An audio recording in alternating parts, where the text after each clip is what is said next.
contrato até 2024. Só chamar a atenção do Ramiro, também do Igor Formiga, do Matheus Vital.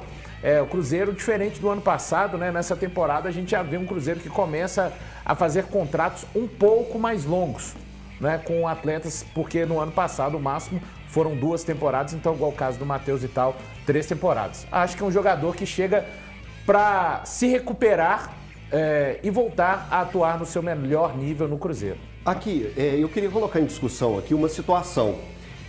Eu tenho percebido que as movimentações do Cruzeiro têm muito com relação a jogadores do Corinthians, jogadores que têm ligação com o Corinthians, jogadores que têm ligação com o Atlético Paranaense. E dentro do Cruzeiro a gente tem o Ronaldo, que é uma referência, um nome muito forte dentro do Corinthians, tem amigos lá dentro do Corinthians, o Andrés é um caso.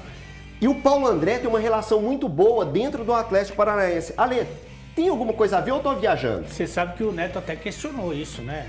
No programa O Donos da Bola de São Paulo, ele deu uma... O que está acontecendo? Porque, segundo ele, o Ramiro tinha proposta da Roma e o Corinthians não quis negociar e agora negocia com o Cruzeiro. Mas o Ramiro já estava sem clube, galera. Não, sim, mas em dado momento... Ah, sim, entendi. O Corinthians dificultou a saída e agora nem fez questão de... A verdade é que o Ramiro no Corinthians, como disse o Valu, ele não foi o que o pessoal pensava, né? No Grêmio ele também tinha um meio-campo muito forte, né? Era Arthur e Maicon naquele meio-campo. E ele realmente jogou muito bem. A realidade do Cruzeiro, o Valu falou dos contratos mais longos, que é uma forma de seduzir o atleta. A realidade do Cruzeiro é o seguinte: é pegar cara que jogou bem em algum momento, não nesse último momento, e tentar recuperar com estrutura, com trabalho, sabe? Com verdade, com transparência e tal. E aí você tem uma expectativa. Se o Ramiro já jogou bem, ele não esqueceu de jogar. Precisa de confiança, precisa de sequência, precisa de minutos. E ele tem uma coisa que o Vital tem, e eu acho que essa acaba sendo a característica principal das contratações do Cabuloso, que é a disciplina tática. Então, a tendência é que seja um time muito obediente taticamente. Você pegar o Vital, que vai ser titular do time, o Ramiro vai ser titular do time, são caras que fazem o que o treinador pede. Não são desequilibrantes, mas são caras muito obedientes. Ô Dola, tem intensidade nesses dois nomes, principalmente que o Ali falou, do Vital, do Ramiro? Você acha que tem intensidade para ser aquilo que o Pesolano sempre busca nos atletas? Na verdade, você leu o meu pensamento aí, porque eu ia falar exatamente isso. O Cruzeiro está buscando jogadores que vão entregar para o Pesolano aquilo que ele gosta, aquilo que ele pede. Jogadores intensos, obedientes, igual a Ale destacou bem. É o caso do Ramiro, é o caso do Vital. Então o Cruzeiro busca continuar o trabalho do ano passado com novas peças. E aí faz esse tipo de contratação, né? Jogadores que precisam retomar a carreira. E assim, dá para traçar um paralelo, forçando um pouquinho, o momento é um pouco diferente, claro. Mas quem fez isso, por exemplo, foi o próprio Atlético. Lá atrás, em 2012, a gente estava lembrando do time de 2013 por causa do Ronaldinho, o Atlético trouxe vários jogadores que estavam desacreditados. O Atlético traz o Leonardo Silva no momento desacreditado, o Júnior César estava desacreditado, o Richardson estava desacreditado, o Pierre desacreditado, jogadores que precisavam mostrar mais. O Jô tinha sido afastado do Internacional. Todos esses jogadores não estavam entregando nada nos clubes deles. Chegaram no Atlético, encontraram um ambiente bom, um trabalho sendo bem feito, no outro ano colheu os frutos. Não estou falando aqui que o Cruzeiro vai ganhar o Libertadores ano que vem, mas é o início de um trabalho do Cruzeiro, um novo degrau que o Cruzeiro está subindo aí, e que faz todo sentido fazer esse tipo de contratação.